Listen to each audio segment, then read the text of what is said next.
Right, this is like take 5 on the intro. Now today's video is going to be about my full camera bag, running the backup camera which I've got here on the vlog camera, which is my main camera, what gimbal I run. I've got all my equipment laid out here, everything, so stay tuned and we're going to get straight into it. Now this is the camera bag. I'm not sure if you can still see me. Running back straight to the basics, it's probably one of the best investments I made. It just fits everything in it and I don't have to worry about, you know, what gear I've got to sacrifice taking on a shoot or anything like that. Gets everything in there and it's no problem. I am going to SEMA this year, and if you didn't know what SEMA is, for a car enthusiast, it is top tier. It's, you know, it's massive. So yeah, they got me tickets to SEMA. We're going to SEMA, so with that I'm investing what I can for the moment into the whole camera gear, to the vlog gear, everything like that. So hopefully the videos out there will be top tier. It's got the full on slide pockets here, whatever, Velcro pockets. I normally keep like cleaning gear in here if I need to keep it out of the way, anything like that. And think, has it got enough space? And then get something that's slightly bigger. With booking SEMA, I've obviously invested a lot more into the vlog gear and behind the scenes and everything like that, but the general equipment I'm taking out there is going to be exactly what you're going to see in this video. Everything I've shot up until now has pretty much been with this camera, with a few other lenses, everything like that. So a bit of background, I did start with the Canon 1300D, and then I got the little nifty 50. That's probably the best setup you can go for. I do think the 50mm is a bit on a crop sensor, it's a bit too zoomed in, so I'll probably look at maybe getting the Sigma 30mm, Sigma 35mm if you've got a bit more of a budget. Now, moving on to my full setup. This is the Sony A7III with the Sigma 24-70 f2.8.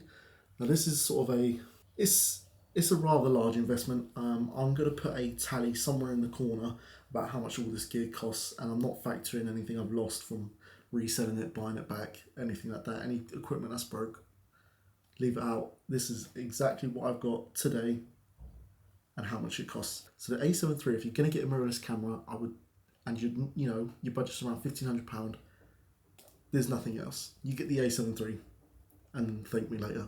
So anyway, I went with the Sigma 24-70. I still don't see the point of the G Master, but if you've got the budget and you'd like a G Master, get it. You know, they do better on some cameras. But for me, the Sigma's everything I need, and it's probably about half the price, I want to say. But yeah, I'm going to put links up to all of these here. The A7III brand new, I believe I got with the kit lens, which was about £2,000. The Sigma 24-70, I actually got off. I got off like a third-party website called like eInfinity. I got it for £850, but brand new on like Amazon, somewhere like that. I'll probably put up a link somewhere here. It is £1,050, so it's £1,050. I've partnered up with the K&F filter. It's a CPL as well as a built-in ND, so when I'm filming, it's quite easy just to get rid of the reflections and then also take out the exposure while still remaining on my same shutter speed and same aperture and everything like that. This is the workhorse. This is everything I need and more. Now, I did want to talk about the camera we're actually filming on. Obviously, I can't show you, but I'll have some B-roll of it somewhere. And I haven't got a tripod. I am running on a tripod at the moment, but it's just a normal tripod from Amazon. I'll put it up somewhere on the screen. But the main point I did want to add was the lens. Now, the lens is a Tamron 17-28, I believe, f2.8. Right now we are running the A7RII, which is Katie's camera, which is my second camera, vlog camera, whatever you want to call it, just a backup place. And we got that used from Wex for, I want to say, £950, just the body only. So the photo capabilities on this and for the photography and everything like that is actually better than the A7III. But what I have found is the white balance is, I can't work out the white balance on this A7R2, and I don't really like it. I guess that's probably why I shoot on the A7III. The burst mode, it's not as high in the burst mode. It is a lot older, obviously. And the focus, I can't explain it, but the focus, I've never had a problem.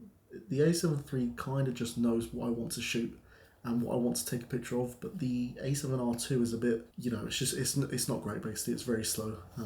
But in terms of focusing it, you know, it focuses quite quickly, autofocus and everything. On the Tamron, I'm actually very surprised with. I bought the Tamron 17-28, which was about second hand as well.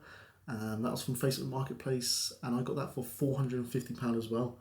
Now, running onto the mic, which we're actually filming on right now, is the very new. This is the first time I'm using it, so hopefully the audio is good. So it's a Sony shotgun microphone, and it is the ECM B10. It's more compact, everything for the vlog setup. It's got its own built-in anti-vibration, everything like that, so you don't have to worry about it, you know, hearing little tweaks here and there. That mic there was £150 brand new as well, so we'll add that to the tally.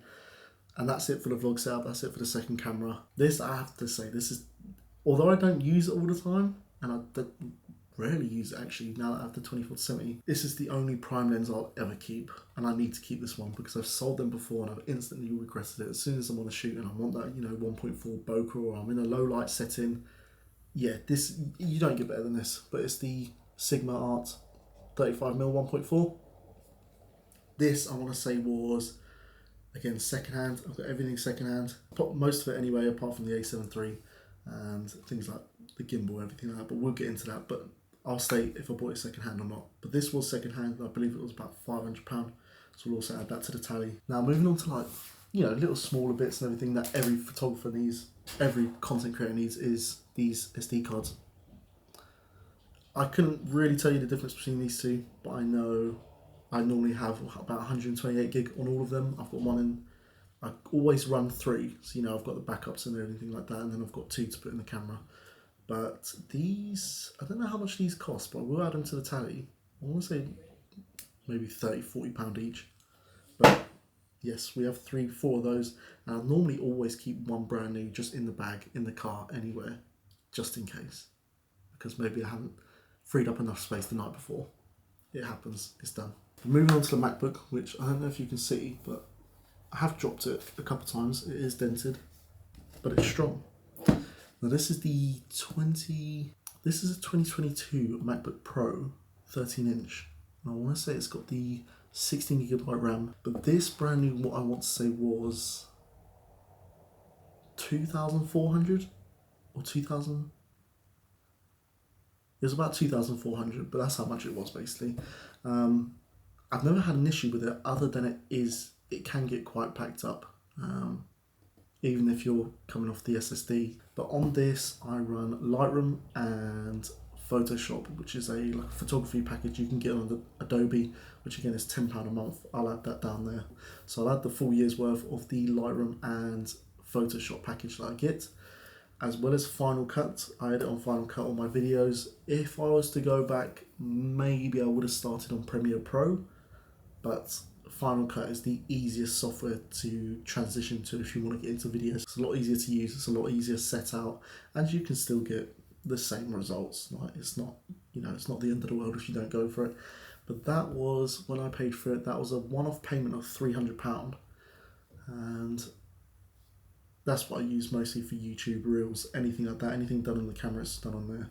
Any photos, Lightroom, Photoshop, you know, retouching. It's standard stuff really, but yeah, that's what I use. So yes, moving on to the audio equipment. I've already gone through the shotgun mic that we have, the ECM B10, but this was probably the first, I want to say this was the first investment I made to audio, which is the Rode Wireless Go 2s, which I actually started with the Rode Wireless Go 1, so you only got the one sort of receiver. So in this one you get 2 extra mics that you can use simultaneously or separate, and you know, if you're in a setting with interviewing a couple more people, or you want one on the camera and you want one on the subject, it's easy to do things like that.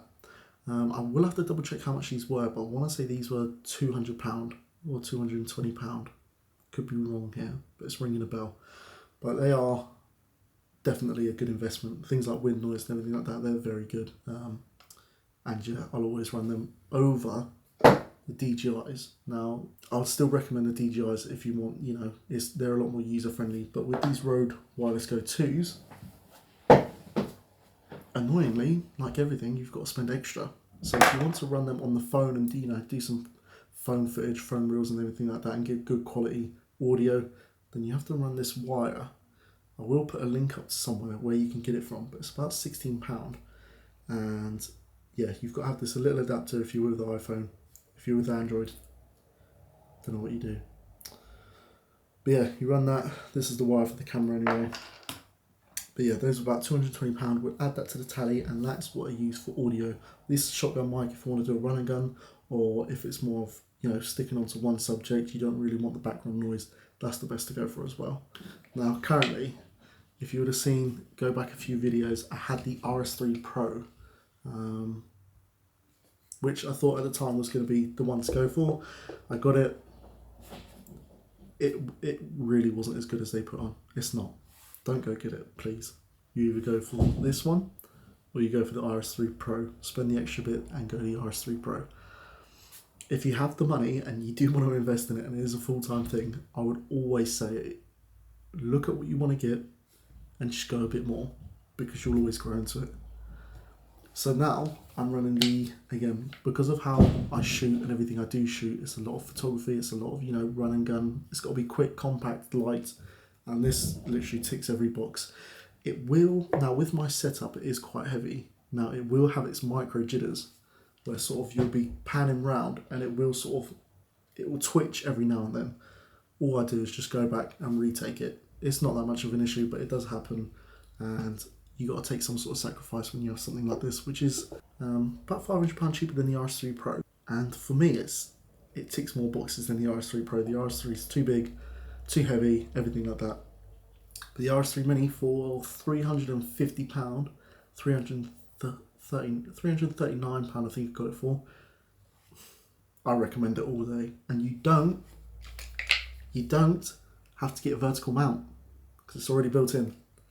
So that is, I can't pick these gimbals up enough. If you know me on Instagram, you know that I love these gimbals. We got a few little accessories and everything that I go for, and I really do keep it light. This is whatever I have in my bag at the times, everything that I'll use going forward for everything. You can always get more things. Like if I wanted to, I would definitely recommend somebody to get the 70-200 2.8 or f4. What situation you're using that in, I don't know. It could be light, it could be dark. If it's darker, I'd probably go with the 2.8. But yeah, the 70-200 focal length is, we'll get it. We will get it one day. You'll see it on the YouTube channel. We will get it. But yeah, this is a portable charger bank, which I've used on many shoots now. It takes about something like 26 hours to charge up, but it's got 4 ports here, and I've charged all 4 phones off of it back to full, once or twice. It lasts. If you need to charge any batteries, any gimbals, anything, any lights, get yourself a good, decent portable charger. I don't know how much. I want to say this was £25 on a deal. I think it was about £40, but yes, very good investment that was. Now running on to the hard drives, attachments and everything. Mac, I don't know why Apple done it. It's very annoying, but you've got to have one of these, because if I've got 4 USB-C ports on here and that's it. No SD card slot, no nothing like that. So I'll have everything here, my SD card slots, HDMI, everything like that. They're about £20 off of Amazon, you'll find it. I invested into an SSD instead of a hard drive. The SSD, it just runs better, it runs quicker. When you're putting footage onto it, it's a lot more quicker, and like I said, I need to do things on the go, get things done and out as soon as possible. So, which I actually run my final cut off of. It's a T7, it's a Samsung T7 SSD, and I believe it's 1 terabyte. Don't know how much this was. I want to say £80. Again, I'll have to check. I bought all of these a while ago. But that being said, 1 terabyte can fill up quite quick when you're using 4K footage, and maybe you're doing a lot of photography in the A7RII, which is up there in the 30-40 megapixels. You run and gun setup on the A7 III, it can fill up quite quick. So I will always have a backup hard drive. This, I don't know how much it was. Again, I'll have to put up some sort of screenshot somewhere of it, but it's a Toshiba 2 terabyte hard drive. When that fills up, all I'll do is back onto here, delete any footage I don't really use or anything like that, and surprisingly enough, I don't back up any footage. Any footage I edit, the rest of it just gets deleted. I've never had a problem with it. I've never had somebody come back and say they need the footage. I should probably start doing it, but you get a lot of money when you're running through these hard drives that quickly, and when they all get mixed up, it's not very fun. So I like to keep everything clean. I know where everything is, very easy to get to. Running on to, now something I'm really not going to ever use, but something I do want to get more into is the cinematic stuff. And with the RS3 Mini, the motors do sit quite close to the screen, so it's quite hard to see the screen, broad daylight, everything like that. So I did get a monitor. Shout out to the person who sold me this, because they actually sold me half a monitor and told me it was all there. I'm not going to get involved into who that was, but it was another photographer. I thought they were sound. You win some, you lose some. You should go buy it brand new. But we learned that. So this is a Atomos Ninja 5. I bought it for about £300, and it has capabilities of, you know, loading LUTs onto it, seeing what the LUTs look like. But yeah, it's a really good second screen. It's bigger, it's easier to see everything. Again, making my job easier. Coming on to these last little bits now. I really don't think I've got anything else, but coming on to these last little bits, we've got the A7RII sort of little adapters, everything like that, that can go sort of on the side of my gimbal. You know, I can mount it portrait as well, and then when we've got this one here, we again mount it on the side of the gimbal, we can mount it landscape, whatever I'm filming, most of the time vertical. Oh, to go through the small rigs, this was about £30, the other one was about £25. That is pretty much everything. Before I forget, I have asked Instagram if they would like to ask some questions about the whole freelancing life. So that's going to be it for this one. I hope you enjoyed this video. You know, comment down below if you want to know any more about what I recommend, or what's the best budget camera, or I've got £2,000, I want to get into it, or even things like how do I go freelance, and how do I get customers, and how do I maintain those customers, and how do I improve. Comment down below. I'll probably do a video on it if I get enough comments. And that's it for this camera bag video. It's always going to change, it'll always be changing, but that's what I have at the moment. And hopefully you enjoyed it, and we'll see you in the next one.